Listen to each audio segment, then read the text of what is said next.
Des nouvelles fraîches arrivent pour vous? Well, Gueda Fofana, le postulat de départ sur le rôle de la réserve n'est pas bon. Mais avant que je partage cette nouvelle avec vous, abonnez-vous à ma chaîne pour ne manquer aucune actualité de première main sur l'Olympique lyonnais. Dans une saison charnière avec 5 descentes en National 2, Gueda Fofana subit quelques critiques sur le jeu proposé. Discret dans les médias, l'ancien milieu de l'OL a accepté, pour Olympique lyonnais, de briser la glace et d'en dire un peu plus sur ce projet qu'il doit mettre en place avec la réserve. Olympique lyonnais, vous êtes pas mal critiqué concernant le jeu proposé par la réserve. Quelle est votre position sur ces critiques?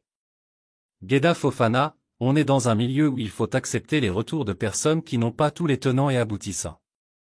Ce ne sont pas des choses auxquelles je fais attention parce que mon premier objectif est de faire évoluer des jeunes en National 2.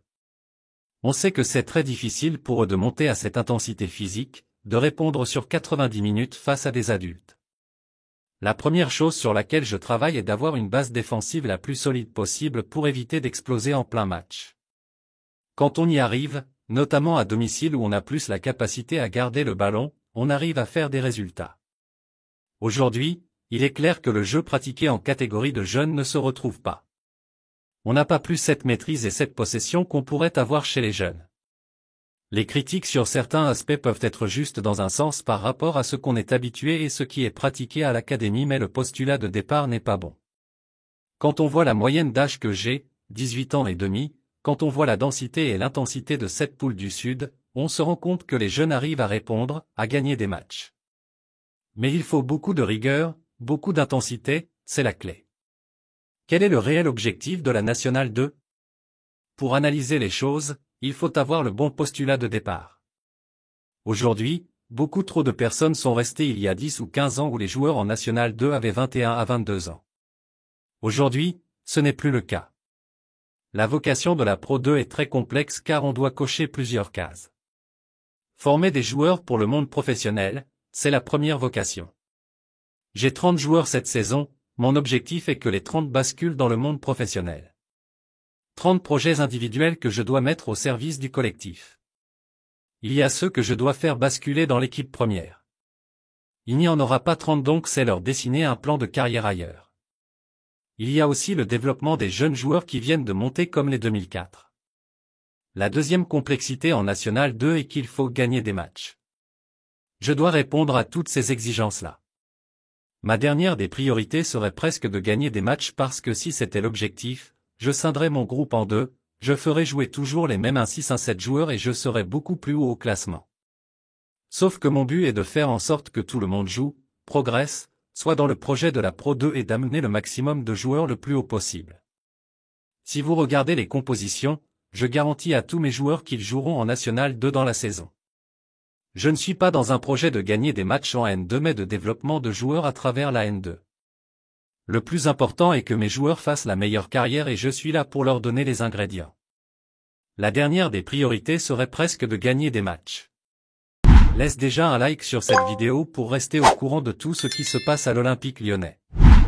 On vous a vu utiliser plusieurs systèmes, pouvez-vous mettre en place votre philosophie? J'ai joué la première année en 4-4-2, la deuxième en 3-4-3, 3-5-2, en 4-4-2. Je change même en cours de match.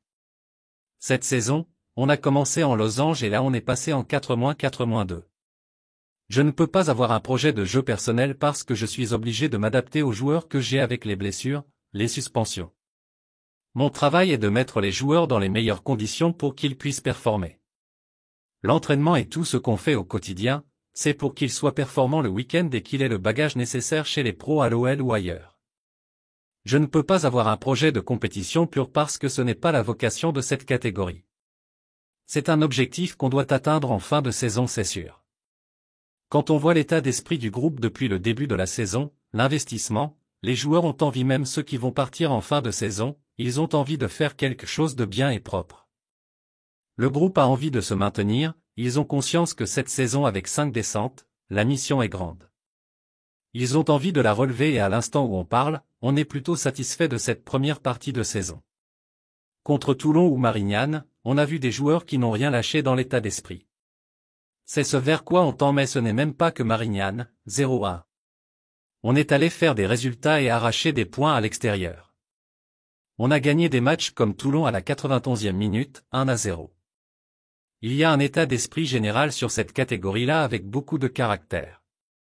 J'essaie de leur transmettre et de leur montrer qu'au plus haut niveau, on ne peut pas laisser les choses au hasard. Une minute, c'est une minute. Un tacle est un tacle.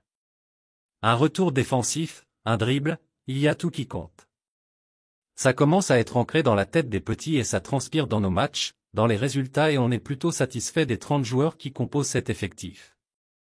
Comment garder ces jeunes à flot quand il y a une série sans victoire comme à l'automne? Je n'ai jamais descendu mon groupe parce qu'il a perdu un match en National 2. Mon discours a toujours été tranquille, il n'y a pas d'embrouille. Sur les 14 matchs joués, il n'y a qu'un seul match où on était en dedans, c'était face à Alès, 0-1. Tous les autres matchs, les joueurs ont tout donné et ça s'est joué à des détails. C'est dur pour ces petits de gagner des matchs. Quand vous regardez la physionomie des matchs, c'est soit on arrive à construire notre match, à le faire durer et on met le but qu'il faut comme contre Auxerre, Toulon. Soit on arrive à faire la différence tout de suite et après il faut résister pour garder le résultat. Pour gagner demi-temps dans le match, on sait que c'est une performance de très haut niveau en N2. C'est notre souhait mais c'est très difficile. Quand on fait une série de 4 à 5 matchs sans marquer, sincèrement je ne suis pas inquiet parce qu'on est en formation et on n'a pas les mêmes exigences qu'en professionnel. C'est là que j'apporte un peu plus de sérénité. La Nationale 2 c'est très difficile pour toutes les réserves de clubs professionnels. Son avenir? Je ne vois pas plus loin que le 2 juin. Vous avez mis un terme à votre carrière de joueur très tôt. Qu'est-ce que cette expérience vous apporte aujourd'hui? Je vous rassure, je ne vis pas ma carrière d'entraîneur par procuration. Pour être passé il n'y a pas longtemps en haut, je sais l'exigence qu'il faut pour faire une carrière professionnelle. Il faut une endurance mentale pour réussir dans le monde pro et je ne parle pas que de l'OL. Le football demande aujourd'hui beaucoup plus, plutôt avec des joueurs qui sortent de plus en plus tôt. On doit donc les préparer malgré leur jeune âge, leur certaine immaturité, à cette exigence-là. Si, à mon échelle, on n'est pas hyper rigoureux, assez exigeant et ferme sur certaines choses, on ne peut pas bien les préparer. Il y a beaucoup de joueurs, c'est un milieu très concurrentiel et ce qui fait la différence est leur précocité ou leur maturité entre guillemets. Plus tôt, ils comprennent les choses, mieux c'est pour eux. Vous avez pu entretenir des relations compliquées avec les entraîneurs précédents. Laurent Blanc est arrivé en octobre dernier, quels sont vos liens lui? Vous soumettez-vous des joueurs au staff de l'équipe professionnelle? Il y a une fois où ça a pu mal se passer sur une décision avec un coach mais généralement ça se passe bien maintenant avec les entraîneurs de l'équipe pro parce que j'ai un peu plus d'expérience et je sais la vocation qu'a ma catégorie. Mon travail est que les joueurs basculent le plus rapidement en haut ou à l'extérieur. Moins je les garde, mieux c'est. Dans les processus, tout dépend de l'entraîneur. Je suis vraiment en adaptation de ce qu'il veut, de ses souhaits et je m'adapte. Globalement, je trouve que ça se passe bien malheureusement on a connu beaucoup de coachs ces dernières années. Généralement, il y a une relation de confiance avec les coachs. Vous êtes arrivé sur le banc en 2019. Quels sont vos projets futurs avec un contrat qui se termine en juin? Je suis focus sur la réserve. Ça se passe bien même si c'est une saison assez intense mais très plaisante. On a fait un gros pot de départ après Marignane parce qu'on a le sentiment d'avoir bien bossé. Je suis là, j'ai un staff exceptionnel pour les faire travailler. Je suis content quand je vois les petits sur beIN Sports ou Canal car c'est mon travail. Aujourd'hui, je suis bien à l'OL, avec la réserve et je ne vois pas plus loin que le 2 juin. Moi, ce n'est pas important. On verra le moment venu quand il faudra prendre des décisions. En quoi avez-vous évolué depuis votre prise de fonction? Il y avait des aspects qui étaient entre guillemets assez naturels chez moi par rapport à mon tempérament, à ma façon d'être, ça m'a facilité mon passage dans le coaching. Je suis un jeune entraîneur, c'est vrai, qui a commencé tout de suite par la réserve mais j'apprends, je découvre des choses, je suis averti sur la progression et la formation des joueurs et ça prend du temps, il faut être patient. Je m'adapte aussi en utilisant différents systèmes, en proposant différentes choses. Les choses avancent vite mais je suis vraiment bien là où je suis. C'est une catégorie charnière. Et puis, fan, quelle est ton opinion sur cette nouvelle? Laissez votre commentaire ci-dessous car votre avis est très important pour les gones. Avez-vous aimé le contenu? Laissez votre like et abonnez-vous à ma chaîne. Maintenant, je vous apporte une autre nouvelle fraîche de l'Olympique lyonnais pour vous. Merci.